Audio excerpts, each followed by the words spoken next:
Losing is what got us here. None of us feel good about it.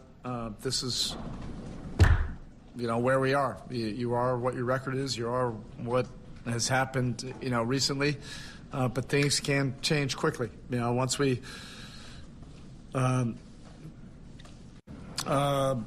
Ladies and gentlemen, what's popping with you? We are back on the Losers Lounge. I know I wasn't able to be here for the Detroit win, but we're here for the Raptors stampede. As the Knicks stampeded the Raptors. Tony, what's popping with you, bro? What's good, bro? Happy to be back, man.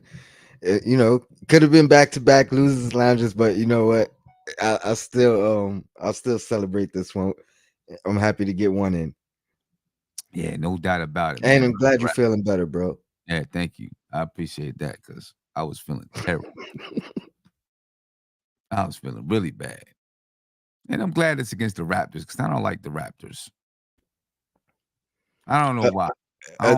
A team that I would say historically as far as the Knicks, Randle gave Randle trouble. You know what I mean? Like Siakam always tended to give him trouble. Had the big 54 last year. Last year. In the Garden.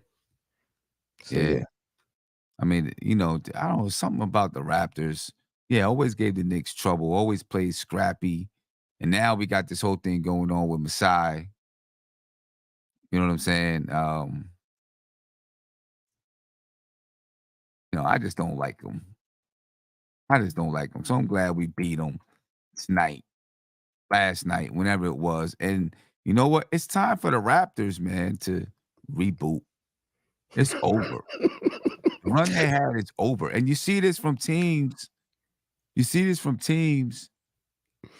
Like they keep trying to add little, like Fred VanVleet's goal, they bring in Dennis Schroeder. It's not the same. You know what I'm saying? It's not the same. And they keep trying to hold on to it. I got a question for you before we get started. How much of Masai's reputation do you think is, well, two-part question. How much do you think his reputation is in question at this point? And I'll get into some details about that. I mean, number one, like losing Van Vliet for nothing. Potentially right now, you know what I mean? If they don't make any moves, losing OG, losing Siakam for nothing. Right. Now granted, if Leon Rose gets us one championship right now, and it takes, you know what I mean, and we don't get 3 or whatever, I'm gonna be sad. That one is gonna satisfy me for a while. You know what I mean? Right. You know what I mean? But so how much of his reputation is in question right now? And two, how much of his reputation is directly a reflection of the Knicks, considering the Melo trade and the Bargnani trade?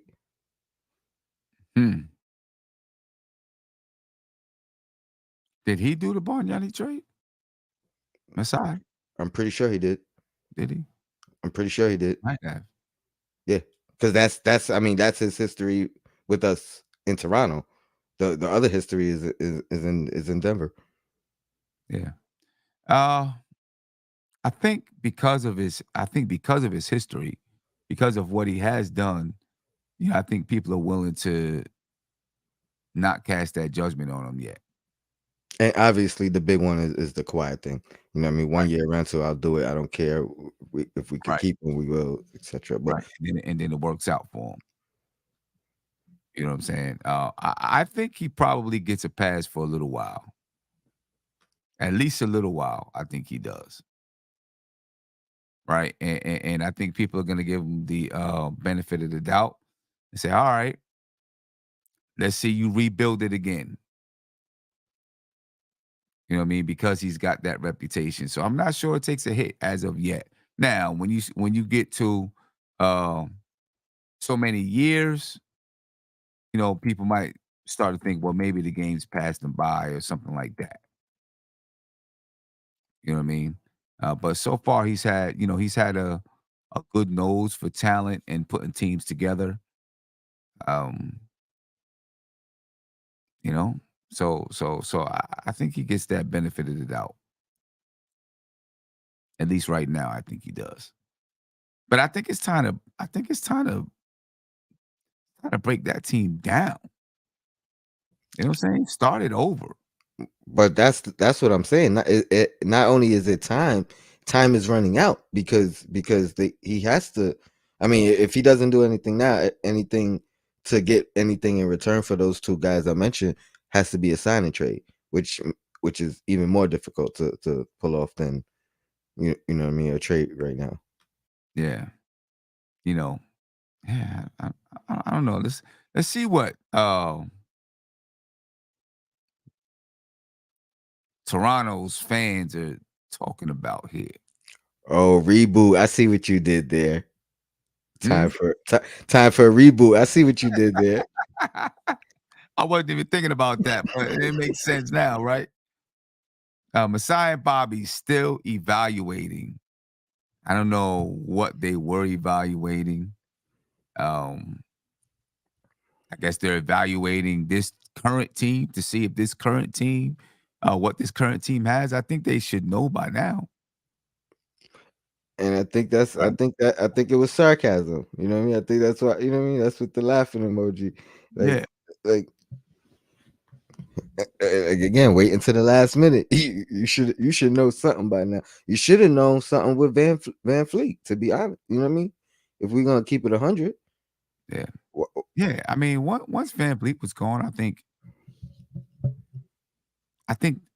they should have known. Like, all right, this is it. Let's move on from this. Let's reboot it. Let's start it over. well, what I'm saying is once they knew they weren't gonna resign him, Uh-huh. why let him ride the season out? And you know what I mean? It's not like you needed that cap space. Um, like you could have got an asset in return. That's all I'm saying. You could have got another draft pick or whatever the case for Van Fleet prior to him being Right, unrestricted. right. I mean, do you think that they knew he wasn't going to resign?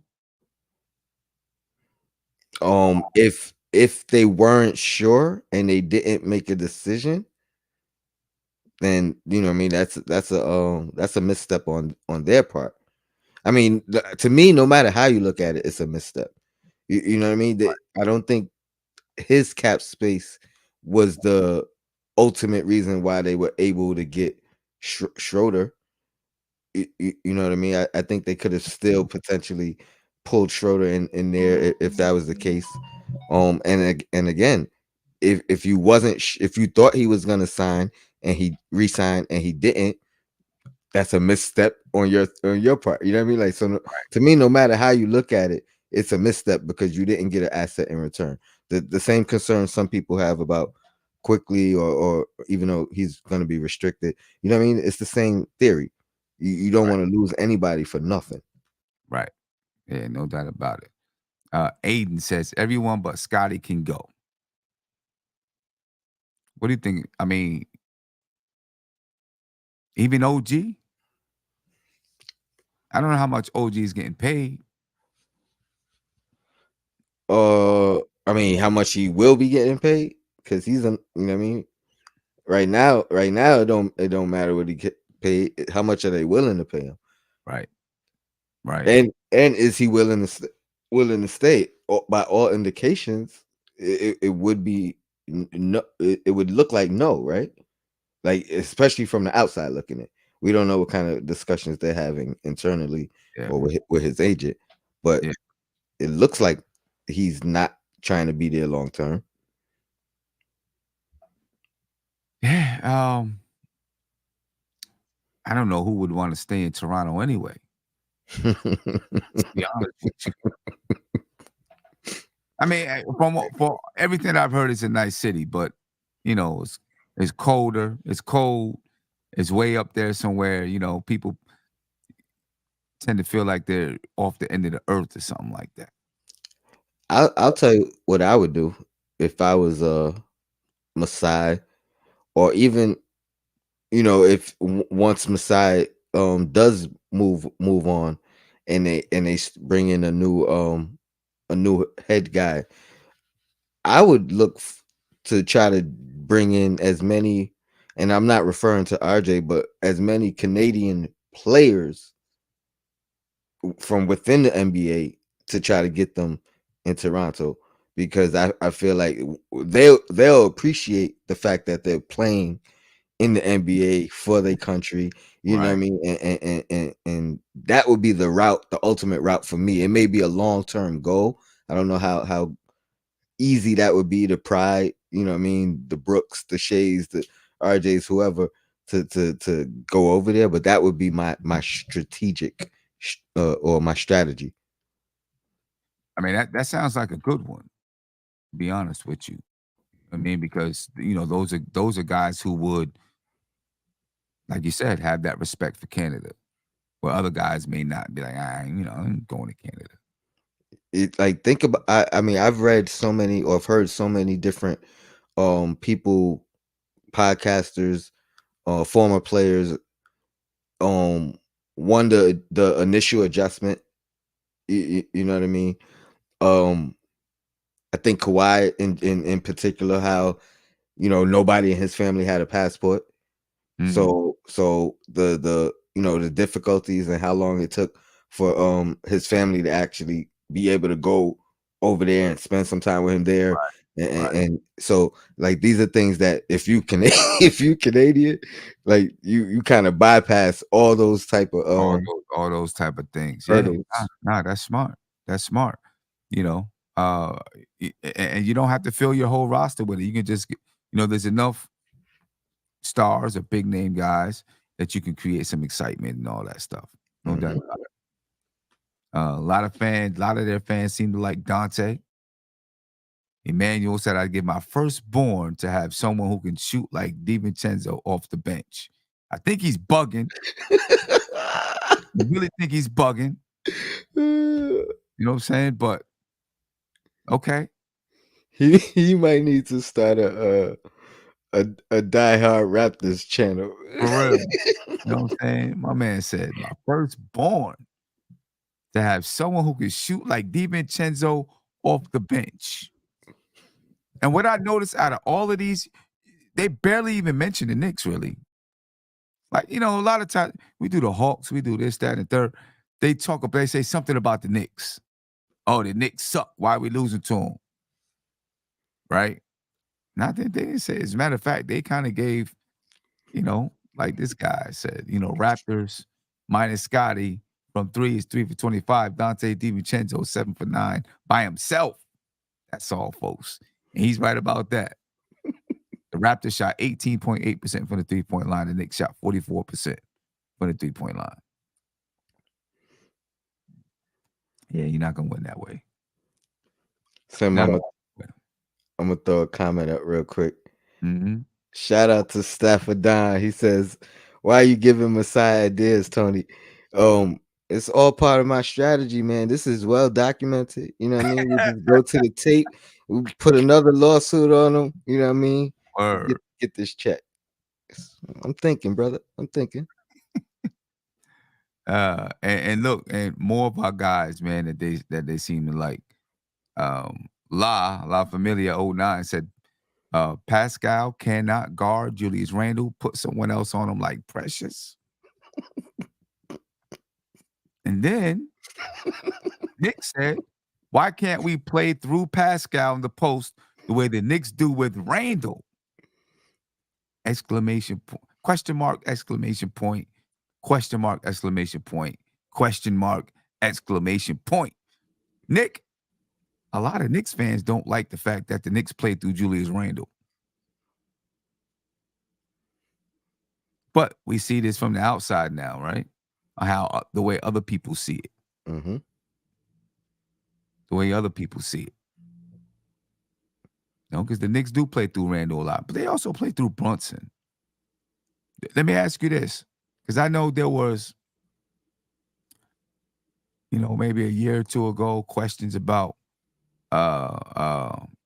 moving, trading Pascal, trading for Pascal, trading Randle for Pascal. Do you think people would still do it? I think there is a group of people on both sides of both fan bases who would absolutely love it and would absolutely hate it. I honestly feel that way. I think there's some Knicks fans who hate or dislike Randall so much that right now they would say yes, do it right now, Yeah, there's no and doubt and, about it. and vice versa. I feel like as much this guy is saying he's one that likes Pascal, you know what I mean, but he's saying we got to use him, give him that type of freedom, that kind of responsibility, Right. and there's other that's like trade him, you know what I mean, get something now, you know what I mean, he's no good, he's not a star, etc. Yeah. Yeah. Nikki B from Harlem said Randall has outclassed Siakam. I mean, Tonight. but even recently, I mean, you think about the All NBAs and all of that Randall's had, and has Siakam made an All NBA team? I don't think so. Yeah. I think he made the All-Star though. Okay. I think he made the All-Star. I'm not sure if he made all NBA. I was referring, you know what I mean, to the head to head though. You know what I mean? Like Siakam. I think Siakam was trying to treat Randall like Randall seems to treat Sabonis. You know what I mean? Like I felt like he was that was his grudge guy. You know what I mean? That was his guy. Like, oh, he getting the attention. You know what I mean? I that's the way I was looking at it. Right. So, but salute to Randall tonight for sure. Yeah, no doubt. Old Head said Randall has been playing close to a triple-double type game. He will be an all-time Knick. We got a couple of Yo, all-time Knicks on this roster right now. Randall is making himself an all-time Knick, and no one can argue it. As much as people may not like Julius Randle, he's putting himself in those conversations. Honestly, Sim, right now, Randall, Brunson, and Mitch are going to, if this team, if they together for 3 more years, they're all gonna be in a lot of all-time NBA Knick records. Right. I mean, you already seen during the telecast, they asked about which Knicks have averaged for a season 25 points because Jalen Brunson is averaging that now. And Julius Randle was one of them. Julius Randle, Carmelo Anthony, Patrick Ewing, Amari Stoudemire, Bernard King. Right? He's putting himself in those conversations, man. You know what I mean? And the longer he plays with the Knicks, he's going to continue to put up these type of numbers. Yeah, he might be an all-time Knick. He might be the all-time hated Knick too. Which is Yeah. I would have thought it would have been hard. I mean, as much as it was unjustified, I thought it would have been hard to, you know what I mean, get out hated, but you know what I mean, like the Melo hate, you know what I mean, or the lack of appreciation for Melo, and he surpassed that times 2 at least. crazy. It's crazy. It's real crazy. Raptors fans complaining about needing a scorer. He said we need a bona fide. Kyle said we need a bona fide scorer, Masai. Barnes is the only one that's untouchable. Stop overvaluing our players and get rid of them. Sounds like a familiar story. Let me ask you this, Sam. What's your thoughts on Barnes? Scottie Barnes? I think Scottie Barnes is the truth. He gives me like baby Giannis vibes. And I was never like super high on him. I guess I never really watched him enough. But tonight I definitely saw a different. I'm like, I see what everybody was clamoring about. Yeah, I mean, I think he's gonna be. I think he's gonna be good for a lot of years. You know what I'm saying? I really do. I think he's gonna be good for a lot of years. He's he's got a lot. He's got a crazy skill set. La Familia said only OG follows Scottie's energy. The rest just watch. And it's crazy because you never heard that about them before. That they didn't have energy, right? That was one of the hallmarks of their team was that they were scrappy and defensive. And energy guys all over, all over the guys all over the place. Different now. Much different now. I mean, I know you're a big OG fan, as am I. If you were the Raptors, how important would it be to keep those two guys together, or do you think they're redundant and you wouldn't want to keep them together? I think I'd try to keep those two guys together. Yeah, to me, I feel like, to a lesser degree, they have the value of a George Leonard duo with twice the time span to kind of maturate into who they could become. Right. Those would be the two guys. If I'm breaking it down, I don't know how much OG he's going to make, but those would be the guys that I would start to base things around. You know what I mean? If I was going to, well, and they should break it down, but those would be the two guys that I would base everything around if I'm breaking it down. I mean, some people are upset that Otto Porter is on the bench. I mean, Otto Porter. It's not like he's great. I don't know what they're worried about Otto Porter for. I mean, I felt like he took like he fell off and then kind of was on a resurgence last year. I don't know if it was for the Raptors, but for some reason I felt like he had a resurgence last year, and I don't know what happened between last year and now. Right. But he like last year he was probably he had a better season than like a Oubre. And I remember, like, they both from Washington, right? As far as like playing in the NBA. They both. Yeah, I remember at some point, like, that was they were the two, like, all right, which one should we keep? Which one should we move on from? You know what I mean? Like, and last year he had the better year than Otto Porter. So I don't know. I mean, I thought he had value. I thought he still had value. And he must, offensively, they must not like what he can do. We know he's a defensive guy. They must not like what he can do offensively. And then this guy said, trade us OG and we dropped the lawsuit? ? So let me ask you this, Tony. Would you rather trade for OG or would you rather trade for DeMar DeRozan?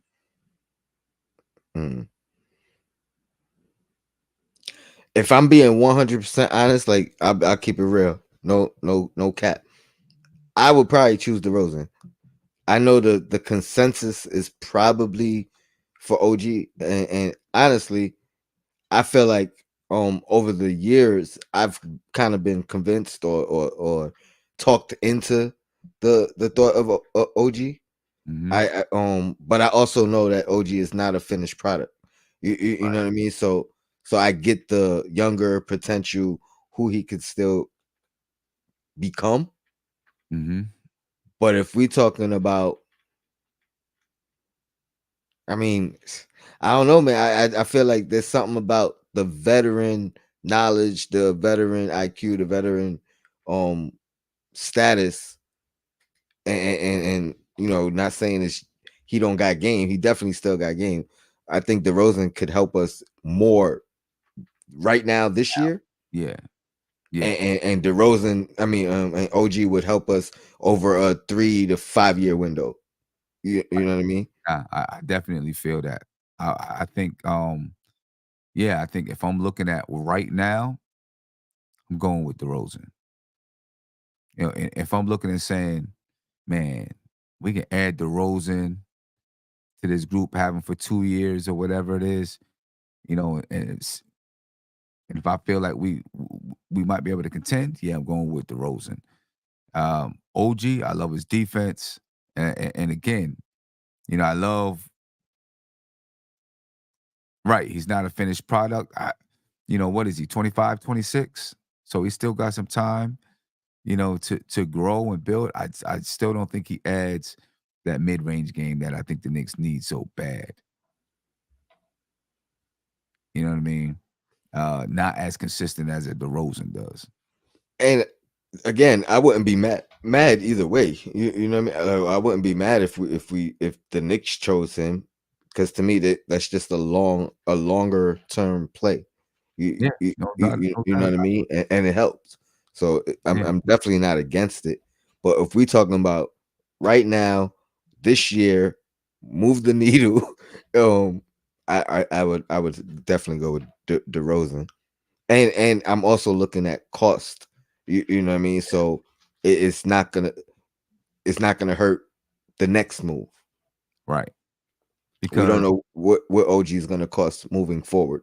yeah, and especially when you look at the Bulls right now, you know, they're another team that's going to be breaking down and should be breaking down. You know what I mean? And you know, with those guys breaking down, they're probably going to be looking to have a fire sale, right? Get rid of DeRozan. Um, you know, not for nothing. You know what I'm saying? But you know, we can make a nice move. They'll probably try to do him right. And so if he says either the Knicks or Miami, you know what I mean? They'll probably try to get him to one of those places. And so the bidding war would be New York and Miami, assuming that the Knicks are interested. Do you think the Knicks are interested in DeRozan?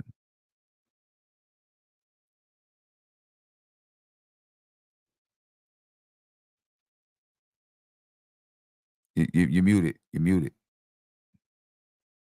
My bad. I definitely think they would be interested. Even with me bringing up Bondanovich the other night. Um, I agree with your comment with DeRozan being the better fit. I don't think there's a question mark on um will he play or not. Does he have a role, and things of that nature. All right. Question: are the phone lines open? And if so, I would encourage some people to call in. All But eyes are Stafford, he had a comment. What was it? Okay. Ohead, pardon me. Ohead, he says, I like DeMar, but aren't him and RJ's games similar? Um, one of the things that I would like is maybe DeRozan being able to teach and show RJ um how to get into those positions and those spots that are yours. You know what I mean? Like those go-to spots where your money, even working on the mid-range, I think you know what I mean, he could help RJ in so many different areas and aspects of his game. I think it would actually be a plus. yeah, and you know, I don't feel like their games are similar. I feel like they play Yeah, two different games. yeah, I think their body types are kind of more similar than their Yeah. games. And maybe I shouldn't say two different games, but RJ's playing a little bit more of a catch and shoot game, a little bit more, you know, scoring on the break. Um, he's not really shooting the ball in the mid range. That's not his game. DeMar, yeah, he does shoot the ball in the mid range. DeMar is more of a post up guy. He's not really a catch and shoot guy, right? DeMar is off the dribble pull up, you know, mid post pull up, or create for somebody else. You know what I mean? So I yeah, I don't see their games really being the same. think they play different. And I But actually think they play in different areas of the floor. Now, I mean, obviously sometimes they share areas, you know. What you gonna say? no, I was gonna ask, do you think there's an aspect of RJ's game that DeRozan could help him unlock? Yeah, that mid-range game. Real big. The mid-range footwork, I think he could help. I think he could help RJ. Which RJ has shown some footwork this year as well. Yeah, yeah. Yeah, I mean, look like he been watching Brunson a little bit, picking, and Randall has as well, And Randall. and Yeah. Randall has as well. They've been stealing some stuff from JB. No doubt about it. No doubt about it. They've been stealing some stuff from Brunson. You know what I mean? Ladies and gentlemen, you can support the channel. Please support the channel. We would definitely appreciate it. You know the channel's been demonetized. So you can support the channel by going to Cash App.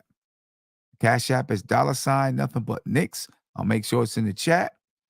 Or paypal.me/nothing but Knicks. We definitely appreciate all of your support, ladies and gentlemen. All right, so go ahead and support the channel. And I'll be putting that information in the chat right now. Right now, ladies and gentlemen. Yeah, man. Listen, this information, these rumors about DeMar DeRozan is going to go on for a while. I think, at least until the trade deadline. And they're going to pick up real heavy at the trade deadline. I mean, I'm surprised that the Lakers wasn't on his list, on his alleged list. right. Maybe he sees where he can fit, though, the best. Like where his skill set is needed. And he's still giving you 21 points a game. You know what I mean? And maybe that's the thing. If he was in LA with the Lakers, I mean, are they gonna put him with LeBron out there? Like those two guys, I think, really kind of play the same position. Mm-hmm. So I think he's probably looking at a place where he can fit the best. I mean, but Jimmy Butler's there with Miami too. So I don't know.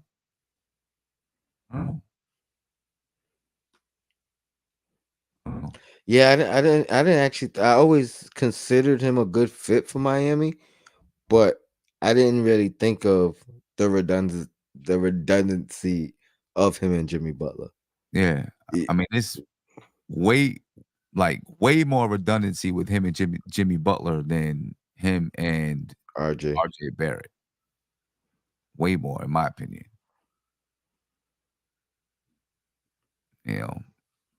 So I don't know. We'll see. Anybody else that you think the Knicks should go after, though? Besides DeMar DeRozan. I mean, right now, honestly, I feel like, and I'm not even saying that DeMar is this big giant superstar right now. Right? Yeah. I mean, to me, my mindset is more so on not the big super splashy, superstar move. I really believe that a small move and that a smaller move that makes us better helps us. I shouldn't say helps us more, is more likely. You know what I mean? Right. Like, continue to let them grow and evaluate and evaluate the progression. You know what I mean? When you stop seeing signs of progression, then you can start, you know what I mean, making a bigger, more drastic decision. But I mean, just keep adding building blocks, because we're not, you know what I mean, like we're getting better as the season goes by. We're getting better as the years go by. You know what I mean? We're getting more playoff experience than the previous time. Right. So, like, to me, that's all a gradual growth thing. Now, if something falls in your lap, by all means, pull the trigger, go do it. Right. I mean, that's where I am. I think right now, I'm not even looking at because anybody bigger than DeMar DeRozan, the Knicks probably aren't getting right now, right? So I'm looking at DeMar DeRozan as, all right, this is maybe the guy that we should be focusing on at the trade deadline if the Knicks are going to do something. You know what I mean? And yeah, I feel that way. This is who they should be focusing on. And I'll add this because I see a lot of people reference. I'm gonna single out Jonathan Isaac, but I'm referring to more than just the Jonathan Isaacs.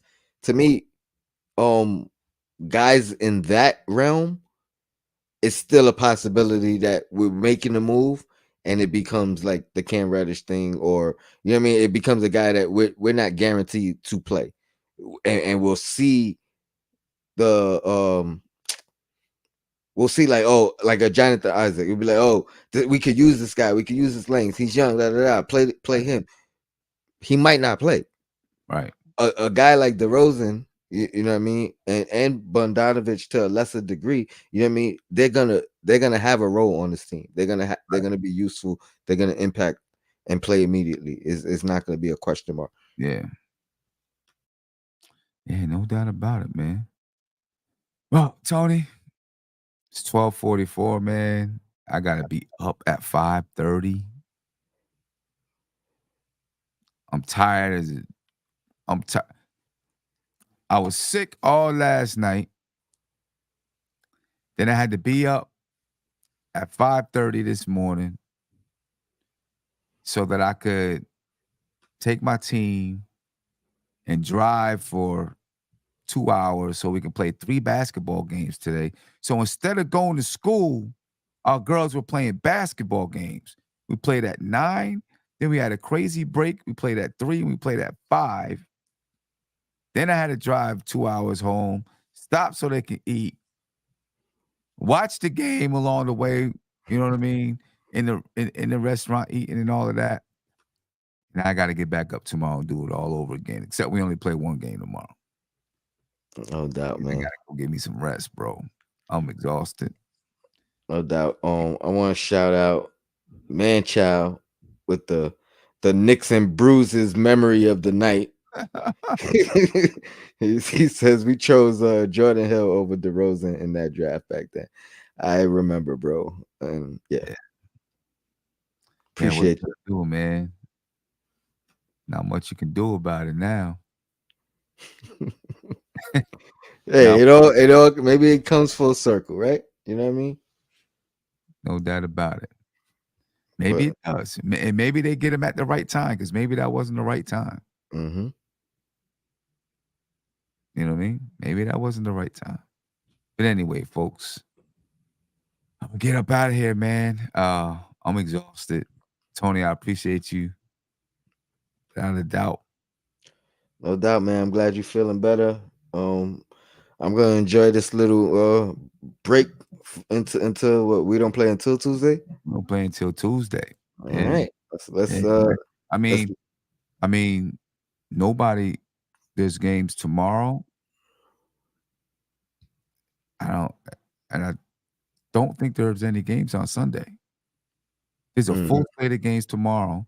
No games on Sunday, and then all tournament games. All tournament games. Monday and Tuesday. Yeah. So, no doubt. Yeah. Well, hopefully you get some rest. Hopefully the Knicks get some rest. Be fresh for Tuesday, man. Let's be like the buck stops here. You know what I mean? Let's stop. No doubt. Yeah, I'm prepared for the losers lounge title. Win, baby. The buck stops here. Ladies and gentlemen, we out of here. Peace. Losing is what got us here. None of us feel good about it. This is, where we are. You are what your record is. You are what has happened, recently. But things can change quickly. Once we losing is what got us